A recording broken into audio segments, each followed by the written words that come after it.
আসবে। আজ সে কি আসবে? তার জন্য যুগ যুগ ধরে অপেক্ষা করছি। এই জানালার ধারে বসে, কিন্তু সে আসেনি। সে কি আর আসবে?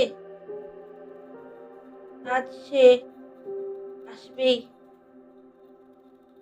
তাকে আসতেই হবে। সে যদি না আসে, তাহলে আমার সারা জীবনের অপেক্ষা অপেক্ষায় রয়ে যাবে। আমি জানি সে আসবে। তার জন্য আমি অনেক অনেক বছর ধরে অপেক্ষা করছি। আমি জানি সে আসবে। আজ সে এসেছে। আমি বলেছিলাম না তোমাদের, সে আসবেই। আমার কথা মিলেছে। সে এসেছে। সে এসেছে।